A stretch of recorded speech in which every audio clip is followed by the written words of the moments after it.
Attached sugar.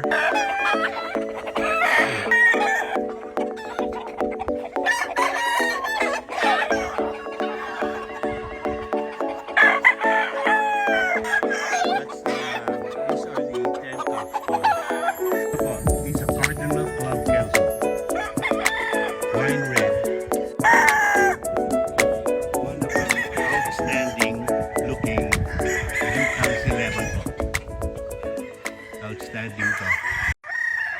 Attached sugar.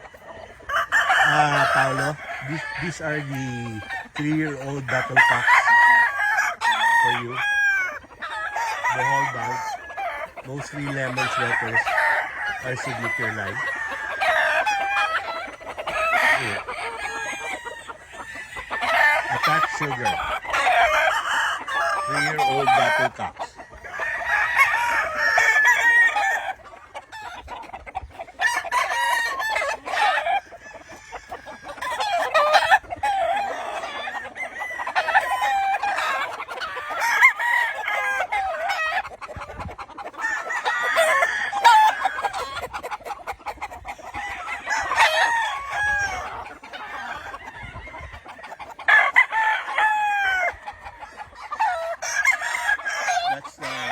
These are the 10 cocks, Paolo.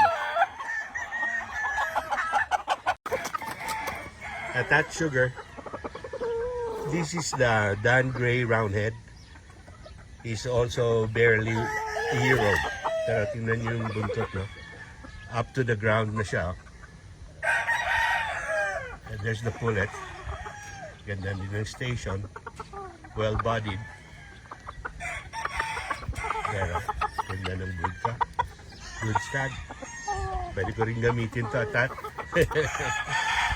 Kaya lang, I'll share it with you. Attached sugar.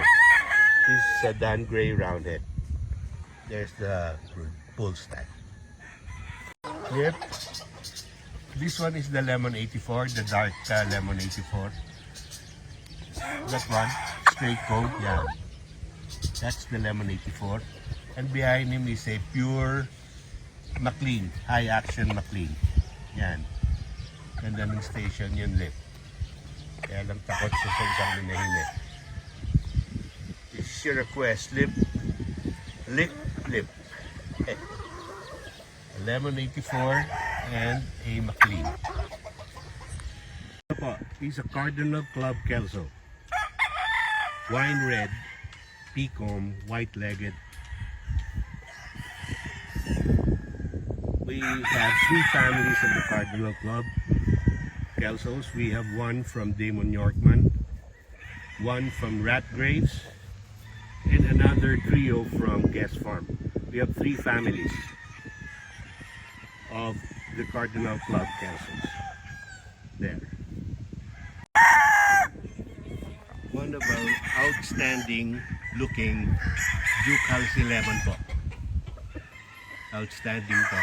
White-eared, had a white streamer, long tail. Maganda na po yung station niya, hindi na siya mababa for a lemon. There.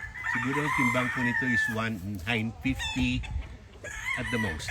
So, he's good for his size. Outstanding, pure Duke Halsey lemon po. Still young, bull stud pa lang po ito. Duke Halsey lemon po yan. This is a F1 Oak Grove yellow-legged hatch. The parents, we bought 5 imports from David Cobb from South Carolina. Ito po yung offspring niya. Oak Grove yellow-legged hatch po. Same po, 16 months old din po ito. Really good to cross with the sweaters, with the lemons, with the roundheads. Oak Grove yellow-legged hatch. F1 po yan.